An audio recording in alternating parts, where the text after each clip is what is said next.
आपने जो पढ़ा वो आपको एक पार्ट में फॉर्मूला था, दूसरे पार्ट में कुछ महत्वपूर्ण बातें था, लेकिन इसके बाद हम न्यूमेरिकल का मेन पार्ट में आ चुके हैं। यहाँ से न्यूमेरिकल बनते हैं और अच्छे खासे न्यूमेरिकल आते हैं एग्जाम में। और 2009 से 2024 तक का जो भी निचोड़ है, हमने सारा निचोड़ देख के, सारा सवालों को देख के, उसके बाद निचोड़ के कुछ क्वेश्चन को एड किया है, ताकि आप एग्जाम में पूछे जाएंगे तो यही प्रश्न पूछे जाएंगे, हम इस चीज़ का गारंटी दे देते हैं। ठीक है, इस सवाल को देखने के बाद आपको कोई भी डाउट नहीं रहेगा मन में और सारा सवाल आप सॉल्व कर सकते हैं। देख लीजिए, है ना। पहले राउंड में 5 क्वेश्चन ले लेते हैं, उसके फिर राउंड में 5 क्वेश्चन ले लेंगे। ठीक है, देखिए जो प्रश्न है कि एक गोलीय दर्पण का वक्रता त्रिज्या 20 सेंटीमीटर है, तो उस फोकस दूरी ज्ञात कीजिए। आपको सर्वप्रथम क्या करना है, सॉल्यूशन करना है इसका, है ना, हल करना है, सॉल्यूशन डालना है। अच्छा, फोकस दूरी क्या है, पहले आपको फोकस दूरी ज्ञात करना दिया है क्या, वक्रता त्रिज्या। तो लिखिए वक्रता त्रिज्या बराबर, वक्रता त्रिज्या कितना है, 20 सेंटीमीटर लिख दीजिए। ज्ञात क्या करना है, फोकस दूरी आपको चाहिए, तो फोकस दूरी बराबर लिखिए वाट। अच्छा, एक चीज़ लिखिएगा सूत्र से, ये डालना जरूरी होता है, सूत्र से थोड़ा अच्छा लगता है। सूत्र से क्या होता है, फोकस दूरी का फॉर्मूला आपने पढ़ा है। फोकस वक्रता त्रिज्या को आर से सूचित करते हैं, फोकस दूरी को एफ से सूचित करते हैं। तो एफ बराबर फॉर्मूला होता है आर बट्टा में 2, आर बट्टे में 2। तो एफ का एफ, आर की जगह कितना 20 अपॉन 2 का 2 कट गया, एफ की जगह कितना आया 10, कथी में था सेंटीमीटर में, तो 10 सेंटीमीटर लिखिए। अतः अतः अतः है ना, गोलीय दर्पण का फोकस दूरी 10 सेंटीमीटर होगा। ठीक है, यह होगी। ठीक, आइए दूसरा प्रश्न नंबर 1 समझ में आ गया। दूसरा प्रश्न देखिए, आपको फिर सॉल्यूशन करना है ऐसे डाल के। आप क्या कर रहा है, उस उत्तल दर्पण की फोकस दूरी ज्ञात कीजिए या करो जिसकी वक्रता त्रिज्या 32 सेंटीमीटर है। जिसकी वक्रता त्रिज्या कितना है, 32 सेंटीमीटर है। तो आपको क्या करना है, आपको सबसे पहले लिखना है वक्रता त्रिज्या क्या दिया है, तो वक्रता त्रिज्या दिया है, जो वक्रता त्रिज्या दिया है वो 32 सेंटीमीटर है, 32 सेंटीमीटर। ठीक है, इसका वक्रता त्रिज्या किस सूत्र करते हैं, आर से करते हैं, आर पहले दे दो। उसके बाद निकालना क्या है, फोकस दूरी याद करना है, तो फोकस दूरी बराबर, इसको एफ से सूत्र करते हैं, ये आपको वाट है। आइए सूत्र से आपको बताया हुआ है कि सूत्र से आप लिखिएगा, तो सूत्र से क्या होता है फॉर्मूला, एफ बराबर आर अपॉन में 2। तो एफ का एफ, आर का मान 32 अपॉन में 2 कट गया, कितना बार में 16 दूनी 32। अतः उत्तल दर्पण का फोकस दूरी, अतः उत्तल दर्पण का फोकस दूरी है ना 16 सेंटीमीटर होगी, 16 सेंटीमीटर होगी। ठीक है, इस तरह का पहला प्रश्न, दूसरा प्रश्न भी सोल्यूशन हो गया। आइए तीसरा देखते हैं। 2 मीटर फोकस दूरी वाले, यानी तीसरा प्रश्न, 2 मीटर फोकस दूरी वाले किसी अवतल लेंस की क्षमता ज्ञात करें।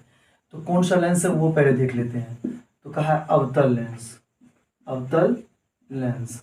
आपको पता है इस लेंस में माइनस में होता है, आपको बताए थे, इसका जो वेलोसिटी होता है वो माइनस में आता है, ये आपको पहले से बताए हैं।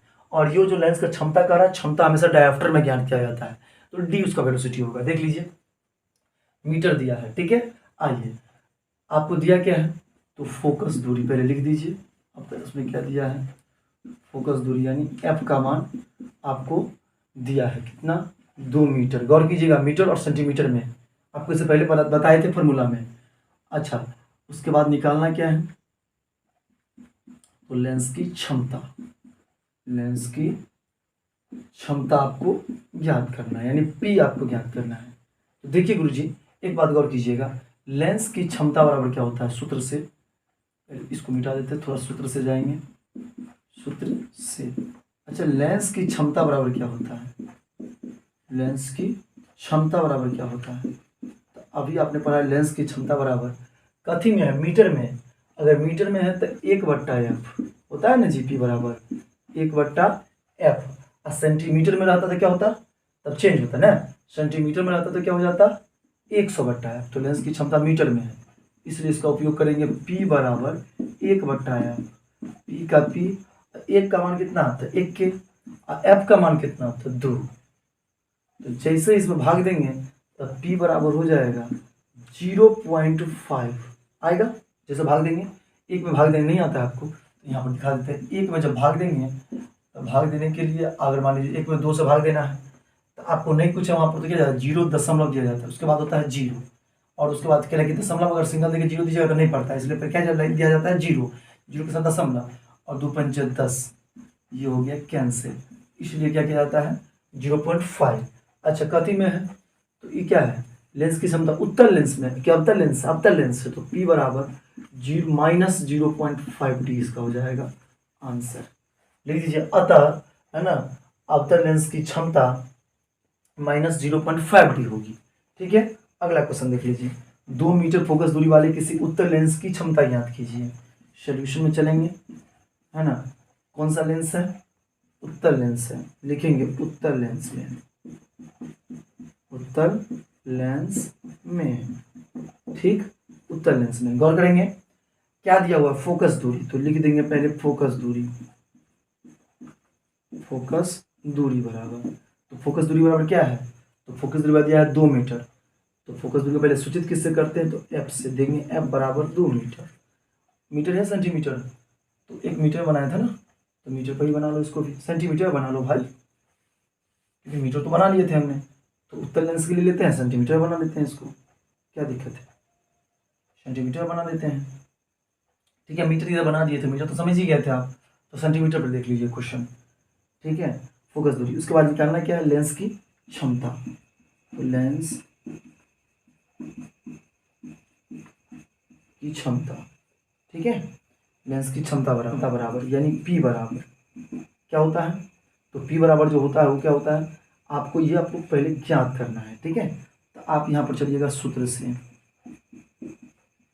सूत्र क्या कहता है P निकालना है 1/F, चूंकि आप यहाँ पर 1/F क्यों यूज़ किए थे क्योंकि मीटर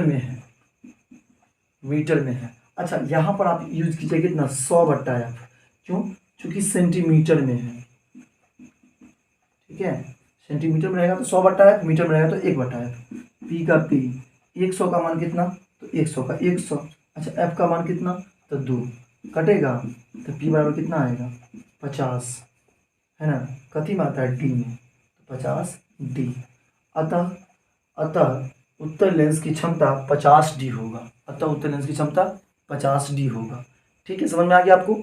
चलिए सवाल नंबर 5 पर चलते हैं, इसको भी सोल्यूशन करेंगे, है ना, किस लेंस में, किस दर्पण में है, किस दर्पण में तो उत्तल दर्पण में है, ये लिख देंगे। सवाल पढ़ लेते हैं कि 15 सेंटीमीटर फोकस दूरी किसी उत्तल लेंस दर्पण का कोई बिंब यानी प्रतिबिंब 10 मीटर की दूरी पर रखा गया, तो प्रतिबिंब की स्थिति, है ना, वह प्रकृति ज्ञात कीजिए। फिर देखिए यानी 15 सेंटीमीटर की फोकस दूरी किसी उत्तल दर्पण का कोई बिंब यानी वस्तु की दूरी है, ये क्या है वस्तु की दूरी है, और रखा गया, तो प्रतिबिंब की स्थिति और प्रकृति ज्ञात कीजिए। चलिए आपको फटाफट बता देते हैं क्या दिया गया उत्तल दर्पण में, फोकस दूरी कितना दिया गया है यानी F का मान दिया 15 सेंटीमीटर। अच्छा और क्या दिया है तो बिंब यानी वस्तु की दूरी दिया है, वस्तु की दूरी कैसे बूझे आप कि वस्तु की दूरी है, वस्तु की दूरी U से सूचित करते हैं और U हमेशा ऋणात्मक होता है, ध्यान रखिएगा, है ना। प्रतिबिंब का दिया हुआ था इसलिए हम समझ गए कि U कह रहा है। ठीक है, तो जैसे ही 10 सेंटीमीटर तो 10 हो जाएगा -10, क्यों क्योंकि U हमेशा ऋणात्मक होता है, और निकालना कथी है प्रतिबिंब की स्थिति, प्रतिबिंब की दूरी आपको इस तरह से समझिए ज्ञात करना है। ठीक, कितने दूरी पर है, और इसके साथ साथ एक और चीज़ ज्ञात करना है प्रकृति भी आपको ज्ञात करना है। चलिए सूत्र से चलते हैं, कौन सा है अवतल दर्पण में है, तो दर्पण सूत्र लगाएंगे, क्या होता है 1/V + 1/U बराबर 1/F। ठीक है, अब 1 का 1 V का V, क्योंकि V प्रतिबिंब आपको निकालना है, इसका V कहते हैं इसको, तो प्रतिबिंब आपको ज्ञात करना है + 1/U, U का मान कितना है -10 तो दीजिए, और 1/F, F का मान कितना 15 तो 15 का 15 दीजिए। ठीक है, 1/V का V और प्लस का प्लस, इसको प्लस माइनस क्या कर देगा माइनस कर देगा, क्या कर देगा प्लस माइनस माइनस कर देगा, इसलिए प्लस माइनस माइनस हो जाएगा। 1/10 का 10 बराबर क्या 1/15 दे दीजिए, ठीक है। 1/v का v माइनस हो जाएगा तो प्लस में 1/15 प्लस 1/10, 1/v का v और 15 और 10 का एलसीएम आपको निकालिए, आता है 30 होगा। ऐसे हम आपको बता देते हैं, 5 से करेंगे 5 या 15, 5 दूनी 10, 5 या 15, 15 दूनी 30, 30 आ जाएगा। 15 दूनी 30, 45 तो 15 दूनी 30, तो 1 दूनी 2, 10 या 30 तो 1 या 3, 10 या 30 तो 1 या 3, नीचे वाला जितना पढ़ते हैं उतना ही ऊपर वाला को पढ़ते हैं, ठीक है। 1/v का v, 5 का 5 और 30 का 30, यहाँ से सीएम कर दीजिए, सीएम करेंगे तो हो जाएगा यहाँ पर 5v यानी 5v बराबर 30 कट जाएगा, तो v बराबर हो जाएगा 6 सेंटीमीटर। तो प्रतिबिंब कितना आ गया 6 सेंटीमीटर। अब कह रहा था प्रतिबिंब की दूरी तो आ गया 6 सेंटीमीटर। अब क्या कह रहा था, अब कह रहा था आपको प्रकृति ज्ञात कीजिए, है ना। दर्पण तो पता है कि उत्तर दर्पण में प्रकृति ज्ञात करना है, तो प्रकृति इसका जो होगा वो समझ लीजिए। दर्पण के पीछे और सीधा बनेगा, है ना, सीधा बनेगा। और सब पूछा था प्रतिबिंब, तो प्रतिबिंब की दूरी यानी v बराबर 6 सेंटीमीटर हो गया इसका ये आंसर, ठीक है। ये देख लीजिए थोड़ा सा, ये पूरा आपका न्यूमेरिकल का सॉल्वेशन है, ठीक है, सॉल्यूशन है। उसके बाद आपको देते हैं फिर सेकंड पार्ट में, इसी का सेकंड पार्ट में चलते हैं, न्यूमेरिकल का ही सेकंड पार्ट देख लेते हैं, ठीक है। चलिए न्यूमेरिकल का आपने आज तक देख लिया था, अभी जस्ट हम जो न्यूमेरिकल देखने वाले हैं 6, 7, 8, 9 और 10, इसके बाद आपको कोई भी न्यूमेरिकल एग्जाम में नहीं पूछा जाएगा, ठीक है। इतना ही न्यूमेरिकल का अंदर पूछा जाएगा, ठीक है। देख लीजिए, सुनिए क्वेश्चन क्या कहता है 6 नंबर कि लेंस की क्षमता यानी P + 5D है, तो फोकस दूरी क्या होगी और कौन सी लेंस है ये बता दीजिए हमको। चलिए इसका सॉल्यूशन करते हैं। देखिए अगर आपको पहले क्या दिया हुआ है कि लेंस की क्षमता 5D है, तो पहले लिख दीजिए लेंस की क्षमता बराबर कितना D है, तब +5D, ठीक। तब फोकस दूरी क्या होगी, आपको निकालना क्या है, ज्ञात क्या करना है, फोकस दूरी। तो फोकस दूरी बराबर क्या होता है f, और लेंस की क्षमता क्या कहते हैं p, तो फोकस दूरी कह दिया वाट। अब चलेंगे सूत्र से। अब जैसे ही सूत्र से जाएंगे तो गौर कीजिएगा कि p बराबर फार्मूला क्या होता है 1/f, 1/f, p बराबर 1/f, समझिए। और +5D लेंस की क्षमता दिया हुआ क्या 5D, तब 5 लिखेंगे। आप सोचिएगा कि हम कल 100/f यूज करेंगे, तो दोनों के मान हम आपको निकाल के दिखा देते हैं, ठीक है। पहले एगो देख लीजिए, तब 5D आपके पास जो मतलब आपको जिस तरीके से बनाना हो बना लीजिएगा। अगर यहाँ पर P का मान दिया है 5 यानी लेंस की क्षमता का मान दिया है 5, 1/f रखते हैं, ठीक है। अपॉन में नहीं पूछे तो 1 ले लेते हैं, यहाँ से CM कर देते हैं।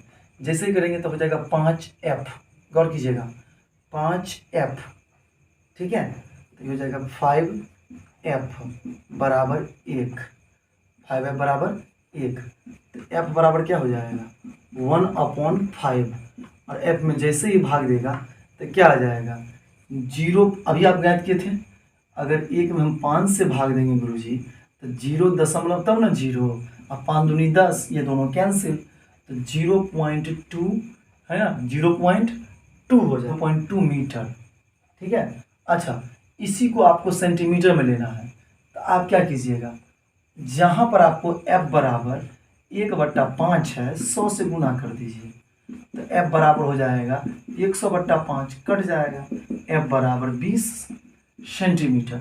अच्छा दोनों का दूरी कथी में है, सॉरी दोनों का जो, हाँ दोनों का क्या है फोकस दूरी किस में है, मीटर में और सेंटीमीटर में, दोनों प्लस में कि माइनस में, प्लस में है।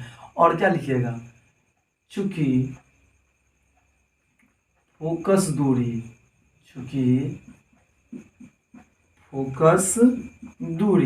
क्या है धनात्मक है,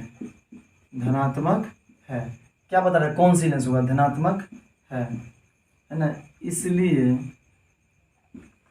यह उत्तल लेंस होगी। कौन सी लेंस होगी, उत्तल लेंस होगी। आइए सेकेंड नंबर सवाल को सोल्यूशन करते हैं। सोल्यूशन इन सेकेंड नंबर सवाल, उस लेंस की फोकस दूरी ज्ञात कीजिए जिसका क्षमता -2.0D है, यानी लेंस की क्षमता बराबर लेंस की क्षमता कितने दे दिया है, यानी पी का मान -0.2 डी। ठीक है, डी मतलब डायप्टर, ध्यान रखिएगा, डी मतलब होता है डायप्टर। और ये किस प्रकार का लेंस है ये भी बताना है। याद क्या करना है, पहले फोकस दूरी। चलिए, फोकस दूरी यानी एफ बराबर वाट। आइए सूत्र से एफ बराबर क्या होता है, आप जानते हैं 1/p। तो एफ का मान तो आपको पता नहीं है, एक का पी का मान पता है -0.2, है ना, -0, सॉरी, यहाँ 2.0 था ना, तो 2.0, तो यहाँ इसके कितना है -2, कितना है -2। आइए -2, जैसे ही एक में -2 से भाग देंगे तो कितना आएगा, जैसे यहाँ पर दिए थे आप 5 से, तो यहाँ पर 0.2 आया था, एक में दे रहे हैं तो 0 पॉइंट, तो यहाँ पर 0 तो 0 दिए और 2 से भाग दिए, 2 पंचे 10, कट जाएगा 5 वर्ग, यानी कितना आया 0.5 आता है, -0.5। ठीक है, मीटर में। अच्छा, इसी को सेंटीमीटर में बदलना हो तो P बराबर 100/P।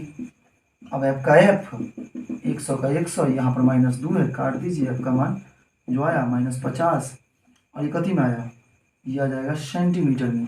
अच्छा, आप कौन सा दर्पण है आपको बताना है, ये कौन सा लेंस है, किस प्रकार का लेंस है, ये माइनस में आया ना, माइनस में कौन सा लेंस आता है, अवतल लेंस ले दीजिए, यह अवतल लेंस है। तो आप कैसे बूझ गए, चूंकि ऋणात्मक है,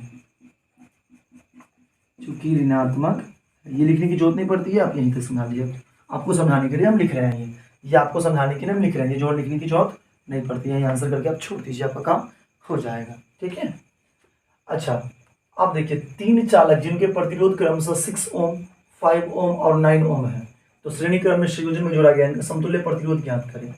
अच्छा सुनिए, ये जो दिया हुआ है इसी में सोल्यूशन कर देते हैं, ये आप उतारिएगा ही, इसी टाइप में सोल्यूशन कीजिए। देखिए सुनिए, ये R1 का मान हो गया, ये R2 का मान हो गया, ये R3 का मान हो गया, यानी R1 का मान जो है वो 6 ओम है। अच्छा, R2 का मान जो है वो 5 ओम है, और R3 का मान जो है वो 9 ओम है।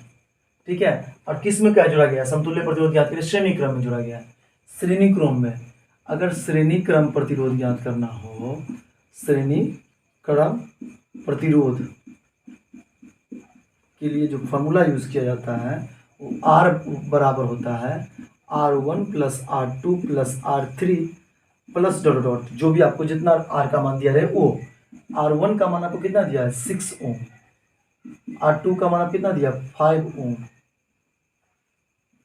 R3 का मान कितना दिया 9 ओम। ठीक है, अब इस सब में से 6 ले लीजिए, लाइक ओम, इसमें ओम कॉमन है, 6 5 + 9 कथी में ओम, सब जोड़ दीजिए, कितना आया 20 ओम, कितना आ गया 20 ओम हो गया इसका आंसर। समझ में आ गया यहाँ तक, कोई दिक्कत नहीं, यहाँ तक समझ में आ गया यहाँ तक। अच्छा, इस सवाल को बनाना है, तो इस वाला में जो पहला वाला मान है वो R1 का, इसी में सोल्यूशन लगा देते हैं, सवाल उतारिएगा ही, आपको जब बनाएंगे तो इसको उतार के बनाइएगा। ये R1 हुआ, ये R2 हुआ, ये R3 हुआ, ये R4 हुआ, ये R5 हो गया, R1 R2 R3 R4 और R5 है। अच्छा, इसमें R1 का जो मान है वो 24 ओम है। ठीक है, R2 का जो मान है वो 12 ओम है, R3 का जो मान है वो 8 ओम है, R4 का जो मान है R1 R2, अच्छा R3 कहाँ से, यही R3 है ना, 5 कहाँ से, R4 तक है, R1 R2 R3 R4 है, 4 तक है सिर्फ, ये 4 ओम है। ठीक है, चलिए इसमें देखिए आपको R4 का मान भी 4 ओम है। इसमें आपको ज्ञात करना है समांतर क्रम समतुल्य प्रतिरोध, तो यहाँ पर जो लिखिएगा समांतर क्रम समतुल्य प्रतिरोध बराबर, ठीक है, प्रतिरोध बराबर, सुनिए इसका जो फॉर्मूला आता है प्रतिरोध का, इसका आता है 1/R बराबर 1/R1 plus 1/r2 plus 1/r3 plus 1/r4 plus 1 dot dot, जो भी आपको जितना देना है वो दे सकते हैं, जितना भी मान रहे हैं उसमें। इसमें दिया हुआ 24 ओम R1 का, तो 1/24 दीजिए। R2 का मान कितना है? R2 का 12 ओम, 1/12 दीजिए। R3 का मान कितना है? 8 है, 1/8 दीजिए। प्लस इसका मान कितना है? R4 का मान 1/4 दीजिए। इस सब का एलसीएम कीजिएगा। एलसीएम आप कीजिएगा, हम इधर जगह पिछले छोड़े हुए हैं, यहाँ आपको बता देते हैं। जैसे एलसीएम कीजिएगा सबका,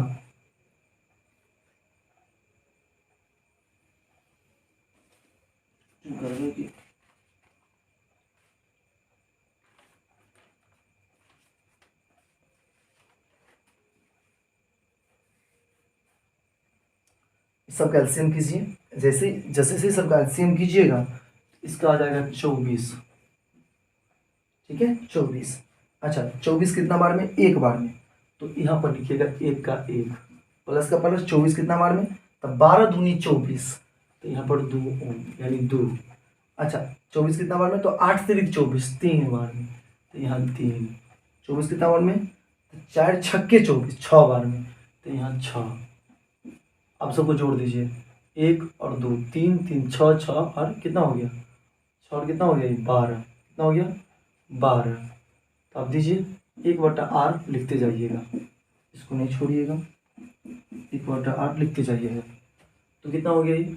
12/24। 6 3 9 2 11 1 12, कट गया।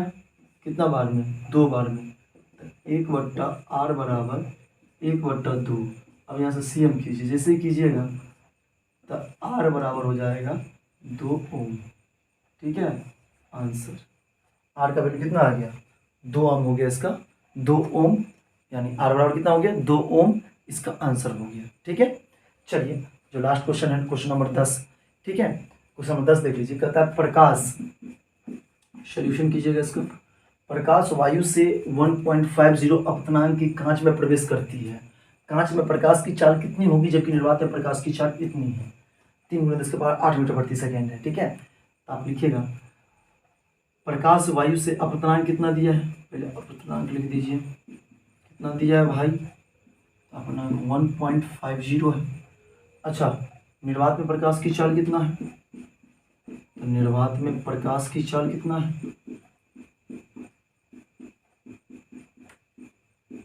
कितना है? तो 3 × 10⁸ मीटर, 10⁸ मीटर प्रति सेकेंड है। निकालना कथी है? कांच में प्रकाश की चाल कितनी होगी, कांच में प्रकाश की चाल ज्ञात करना है। सुनिए, अपवर्तनांक बराबर फार्मूला होता है, फार्मूला होता है ना, होता है वायु में प्रकाश की चाल अपॉन में माध्यम में प्रकाश की चाल, माध्यम में प्रकाश की चाल, वायु में प्रकाश की चाल अपॉन में माध्यम में प्रकाश की चाल। अपतनांक कितना है? 1.50 बराबर वायु में प्रकाश की चाल दिया हुआ है, हाँ दिया हुआ है। कितना? वायु यानी निर्वात, वायु यानी निर्वात, तो वायु में प्रकाश की चाल कितना दिया हुआ है? तो 3 × 10⁸ दिया हुआ है। निर्वात में प्रकाश की चाल, माध्यम में प्रकाश की चाल पता है आपको? नहीं पता है। माध्यम में प्रकाश की चाल यानी कांच में प्रकाश की चाल आपको ज्ञात करना है। तो कांच में लिख दीजिए, कांच में प्रकाश की चाल, कांच में प्रकाश की चाल आपको ज्ञात करना है। ठीक है, यहाँ तक समझ आ गया? अच्छा, बटा में नहीं पूछे तो 100 डालेंगे, ये उड़ा देंगे दशमलव, 0 से 0 कैंसिल है ना, 15 5 3 15, 5 दूनी 10। ठीक है, 3 से 3 कैंसिल, तो आप गुना करेंगे, इधर कुछ नहीं बचा तो कितना बचा? 1 1 से गुना करेंगे तो ये लिखा जाएगा कांच जैसा है वैसा, कांच में प्रकाश की चाल, कांच में प्रकाश की चाल बराबर, अब इसके देखिए ये गुना कर दिया यानी सीएम कर दिए यहाँ पर लास्ट में काट के, और बचा 2 और 2 गुने ये, तो 2 × 10⁸ मीटर प्रति सेकेंड हो गया इसका आंसर। ठीक है, इस तरीका से ये पूरा फिजिक्स का जो आपका थ्योरी था, थ्योरी के साथ साथ हमने आपको बताया, थ्योरी बताया, थ्योरी के बाद आपको न्यूमेरिकल कुछ महत्वपूर्ण बातें बताया, उसका फार्मूला बताया था, और फार्मूला के बाद जो बताया आपको ये न्यूमेरिकल फ्रीज जो मोस्ट इंपोर्टेंट न्यूमेरिकल था। आपको बताइए वीडियो कैसा लगा, अच्छा लगा तो वीडियो को लाइक जरूर करें। Thank you for watching this video. आज मिलते हैं नेक्स्ट वीडियो में, तो थैंक यू और ढेर तरह से वीडियो को प्यार दें। Thank you.